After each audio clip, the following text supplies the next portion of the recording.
Cinema की दुनिया में कुछ फिल्में ऐसी होती हैं जो सिर्फ स्क्रीन पर नहीं चलती हैं, बल्कि आपके दिमाग के अंधेरे कोनों में घर बना लेती हैं। हाल ही में मैंने डेविड एफ सैंडबर्ग की फिल्म अंटिल डॉन देखी। वही फिल्म जो 2015 के लेजेंडरी प्लेस्टेशन गेम पर आधारित है। IMDb पर 6.1 और रोटेन टोमेटोज पर ऑडियंस का प्यार पाने वाली यह फिल्म सिर्फ एक स्लैशर मूवी ही नहीं है। यह एक ऐसा दिमागी जाल है जहां मौत अंत नहीं बल्कि एक शुरुआत है। कहानी एक ऐसे शापित विजिटर सेंटर की है जहां वक्त अपनी चाल भूल जाता है, जहां इंसान एक बार नहीं बल्कि बार बार अपनी मौत को जीता है। आज की वीडियो में हम इस टाइम लूप के हर एक पन्ने को खोलेंगे और उस अजीब से पानी का राज खोलेंगे जो इंसान को अंदर से बिखेर देता है। तो चलिए और रोशनी बुझा दीजिए, क्योंकि अंटिल डॉन का अंधेरा अब शुरू होने वाला है। रे रियलिटी हिंदी के एक्सप्लेनेशन के साथ। शुरू करने से पहले अगर आपको ऐसी मूवी एक्सप्लेनेशंस पसंद है तो चैनल को सब्सक्राइब जरूर कर लेना। फिल्म की शुरुआत ही दहशत से होती है। हम एक लड़की को देखते हैं जो बहुत ही डरी हुई है, जो एक अंधेरे टनल में भाग रही है। उसकी सांसें फूल रही हैं, जैसे कोई यमदूत उसका पीछा कर रहा हो।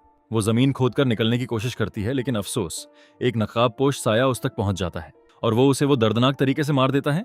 लड़की मरते मरते बस यही चिल्लाती है, मैं फिर से मरना नहीं चाहती। यहाँ से कहानी शिफ्ट होती है क्लोवर पर, जो अपने दोस्तों के साथ अपनी लापता बहन मेलेनी को ढूंढने निकली है। और उसके साथ है उसका एक्स बॉयफ्रेंड मैक्स, अजीब मिजाज वाली मेगन, नीना और ग्रुप का एक नया सदस्य एब भी है। उन्हें पता चलता है कि मेलेनी आखिरी बार ग्लोर वैली के पास देखी गई थी, एक ऐसा माइनिंग टाउन जहां लोग अक्सर गायब हो जाते हैं। रास्ते में उन्हें एक अजीब सी दुकान मिलती है, हार्टली शॉप, जहां उन्हें हिल नाम का एक शख्स मिलता है। हिल की आंखों में एक अजीब सी चमक थी जो खतरे का इशारा कर रही थी, पर ये लोग उसे नजरअंदाज कर देते हैं। जैसे जैसे वो ग्लोर वैली के पास पहुंचते हैं, मौसम बदलने लगता है। भारी बारिश और तूफान के बीच उन्हें एक विजिटर सेंटर दिखता है, लेकिन चौंकाने वाली बात यह थी कि उस सेंटर के ठीक ऊपर बारिश की एक बूंद भी नहीं गिर रही थी, मानो कुदरत ने उस जगह को दुनिया से काट दिया हो। एक वाटरफॉल जिसके पार सिर्फ सन्नाटा हो। यह नजारा सच में देखने वाला था। अंदर का नजारा तो और भी ज्यादा रूह कपाने वाला था। दीवारों पर धूल, सन्नाटा और एक कैलेंडर जिस पर तारीख थी 24 अक्टूबर 1998, यानी आज से ठीक 20 साल पहले। वहां एक दीवार पर लटकी हुई रेत घड़ी भी थी जिसकी रेत लगभग खत्म होने वाली थी। वहां एक एंट्री रजिस्टर भी था जिसे चेक करने पर क्लोवर के पैरों तले जमीन खिसक जाती है। वहां उसकी बहन मेलेनी का नाम एक बार नहीं बल्कि कई बार लिखा हुआ था। तभी एब एक ऐसे कमरे में चला जाता है जहां उसे एक मिसिंग पर्सन बोर्ड दिखता है, जिस पर बहुत सारे लोगों की फोटोज के साथ मेलेनी की भी फोटो भी होती है। यह देखकर सब डर जाते हैं। माहौल में एक अजीब सा भारीपन आने लगता है। तभी वो रेत की घड़ी खाली हो जाती है और पलट जाती है और खेल शुरू होता है। अचानक एक नकाबपोश कातिल हाथ में कुल्हाड़ी लिए अंधेरे से निकलता है और वो एक एक करके सबको काटना शुरू करता है। एब, नीना, मैक्स, मेगन। खून के फव्वारे छूटते हैं। क्लोवर भागने की कोशिश करती है, लेकिन वो भी कातिल से नहीं बच पाती। सब खत्म नहीं हुआ था। जैसे ही क्लोवर की आंखें बंद होती हैं, वो दोबारा खुलती हैं। वो सब फिर से जिंदा हो जाते हैं उसी विजिटर सेंटर के बाहर, और वो रेत घड़ी फिर से शुरू हो चुकी थी। ये कोई सपना नहीं था, ये एक टाइम लूप था। लेकिन सबसे खौफनाक बात यह थी कि मिसिंग बोर्ड पर अब मेलेनी के साथ साथ उन पांचों की भी तस्वीरें लग चुकी थीं। वो जिंदा तो हो गए थे, लेकिन वो पहले जैसे नहीं थे। हर बार मरने और वापस आने के बाद उनके शरीर में अजीब से बदलाव आ रहे थे, जैसे किसी के बाल झड़ रहे थे, किसी के शरीर पर पुराने घाव उभर रहे थे, तो किसी के दांत जानवरों के जैसे नुकीले हो रहे थे। मेगन पर इस जगह का असर सबसे ज्यादा हुआ। वो पोजेस्ड हो गई, अजीब आवाजें निकालने लगी और फिर अचानक गिरकर मर गई। डर के मारे ग्रुप ने खुद को बाथरूम में बंद कर लिया। प्यास बुझाने के लिए एब ने नल से पानी पिया, लेकिन ये पानी कोई साधारण पानी नहीं था। जैसे ही पानी उसके गले से नीचे उतरा, एब का शरीर कांपने लगा और देखते ही देखते बूं, वो अंदर से फट गया। एक एक करके जिसने भी वो पानी पिया था, उनका शरीर गुब्बारों की तरह फट रहा था। धीरे धीरे उन्हें समझ आने लगा कि ये लूप अनंत नहीं है। रजिस्टर में सबके नाम सिर्फ 13 बार लिखे हुए थे। इसका मतलब साफ था, अगर वो 13वीं बार मरे तो वो इंसान बनकर नहीं लौट पाएंगे। वो हमेशा के लिए वेंडिगो बन जाएंगे।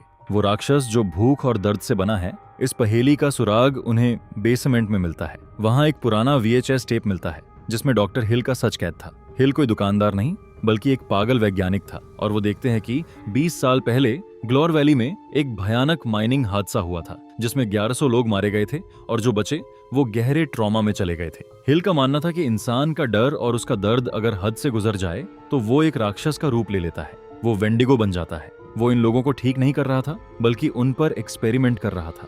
वो देखना चाहता था कि एक इंसान कितनी बार मौत को झेल सकता है इससे पहले कि उसकी इंसानियत खत्म हो जाए और वो जानवर बन जाए। वो टीवी स्क्रीन्स, वो अजीब पुतले, वो पानी, सब हिल के उस डर के साम्राज्य का हिस्सा थे। और अब क्लोवर और उसका ग्रुप अपने 13वें और आखिरी लूप में थे। मतलब वो करो या मरो वाली सिचुएशन में थे। अब आखिरी लूप, अब गलती की कोई गुंजाइश नहीं थी। ग्रुप को पता चलता है कि हिल बेसमेंट के भी नीचे सुरंगों में छिपा बैठा है, तो वो वहां जाते हैं जहां उनका सामना असली वेंडिगोस से होता है। मतलब वो बदनसीब लोग जो 13 बार मरकर राक्षस बन चुके थे। क्लोवर को वहां अपनी बहन मेलेनी भी मिलती है, लेकिन अफसोस वो अब उसकी बहन नहीं रही थी। वो अब एक भूखी दरिंदा बन चुकी थी। भारी मन से क्लोवर को अपनी ही बहन को खत्म करना जरूरी हो जाता है। वो अपनी बहन को खत्म करके जब अंदर की ओर आगे जाती हैं, तब उसे उसकी फ्रेंड मेगन दिखाई देती है, जो एक कमरे में लॉक कुर्सी पर वेंडिगोस के सामने बंधी हुई होती है। वो उस कमरे की चाबी की तलाश में आगे जाती है। तभी अचानक क्लोवर उस शैतान डॉक्टर हिल के ऑफिस पहुंच जाती है।